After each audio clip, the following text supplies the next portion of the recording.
ایک زمین جہاں صدیوں تک ایک ایسا بادشاہ حکمرانی کرتا رہا جو صرف تاج کا نہیں بلکہ خدا ہونے کا دعویٰ کرتا تھا۔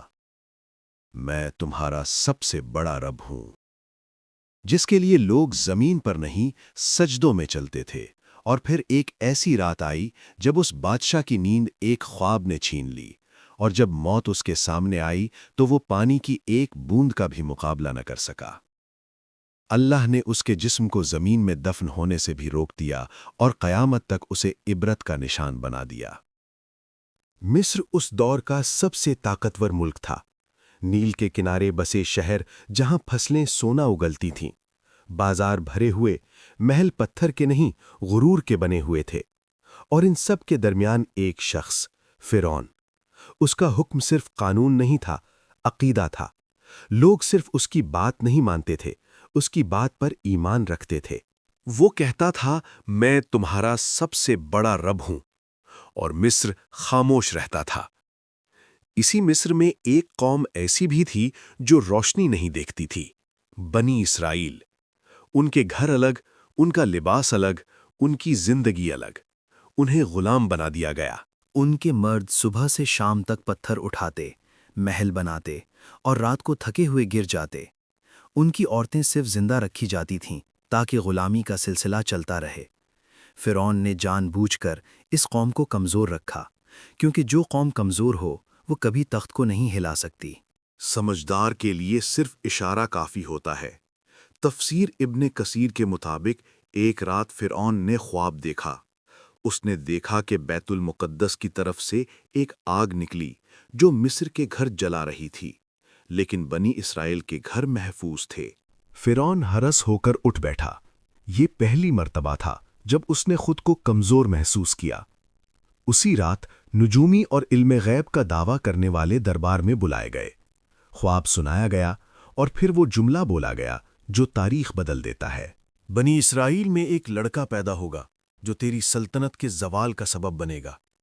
یہیں سے فرعون کا خوف ظلم میں بدل گیا۔ جب ڈر دل میں آ جائے تو عقل چلی جاتی ہے، اور جب عقل چلی جائے تو ظلم پیدا ہوتا ہے۔ فرعون نے حکم دیا، بنی اسرائیل کے ہر نئے پیدا ہونے والے لڑکے کو قتل کر دو۔ شہر شہر تلوار چلی، ماؤں کی گود اجڑ گئی، ہزاروں معصوم جان سے گئے۔ اسی ظلم کے دور میں موسیٰ علیہ السلام پیدا ہوئے۔ ان کی والدہ ہر لمحہ خوف میں رہتی تھیں۔ اللہ نے فرمایا، اسے دودھ پلاؤ، اور جب خطرہ محسوس ہو تو اسے دریا میں ڈال دینا، اور ڈرنا نہیں، ہم اسے تمہیں واپس لوٹا دیں گے۔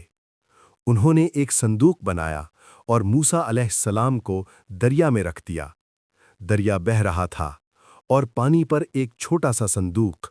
ان کی بہن دور سے دیکھتی رہیں۔ صندوق فرعون کے محل کے پاس جا لگا۔ فرعون کی بیوی حضرت آسیہ نے جب بچے کو دیکھا تو اللہ نے ان کے دل میں رحمت ڈال دی۔ انہوں نے کہا، اسے قتل نہ کرو، شاید یہ ہمارے لیے فائدہ مند ہو۔ فرعون نے غرور سے کہا، یہ بچہ کیا بگاڑ لے گا؟ اور یہیں سے اس کے زوال کا وقت شروع ہو گیا۔ موسیٰ علیہ السلام کسی اور عورت کا دودھ قبول نہیں کرتے تھے۔ بہن نے کہا، میں ایک عورت بتاتی ہوں جو اس کی پرورش کر سکتی ہے۔ اور یوں ماں اپنے بچے کو محل کی عزت کے ساتھ واپس مل گئی۔ وقت گزرا، موسیٰ علیہ السلام جوان ہوئے۔ اللہ نے انہیں حکمت اور علم عطا کیا۔ ایک دن ایک مصری اور ایک بنی اسرائیل کا جھگڑا ہو رہا تھا۔ موسیٰ علیہ السلام نے ایک مکہ مارا، مصری مر گیا۔ موسیٰ علیہ السلام نے اللہ سے مغفرت مانگی، اللہ نے معاف کر دیا، مگر مصر نے نہیں۔ قتل کا حکم جاری ہوا۔ ایک شخص دور سے بھاگتا ہوا آیا اور کہا، یہاں سے نکل جاؤ، تمہیں قتل کرنا چاہتے ہیں۔ موسیٰ علیہ السلام مدائن پہنچے۔ وہاں حضرت شعیب علیہ السلام سے ملاقات ہوئی۔ انہوں نے 8 یا 10 سال خدمت کی، چرواہا بن گئے۔ اللہ یہیں سے نبی بناتا ہے۔ مدت پوری ہوئی، واپسی پر طور پر روشنی نظر آئی۔ وہاں اللہ نے کلام کیا، اے موسیٰ، میں ہی تیرا رب ہوں۔ فرعون کے پاس جاؤ، وہ سرکش ہو چکا ہے۔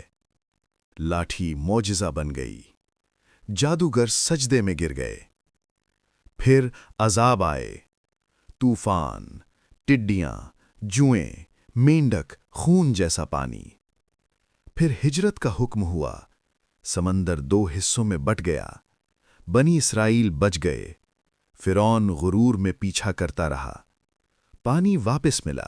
فرعون ڈوب گیا، آخری لمحہ بولا، میں ایمان لایا، مگر دیر ہو چکی تھی۔ اللہ نے فرمایا، آج ہم تیرا جسم بچائیں گے تاکہ تو عبرت بنے۔ یہ واقعہ سکھاتا ہے کہ دنیا کا سب سے بڑا غرور بھی ایک بوند پانی کے سامنے ہار جاتا ہے۔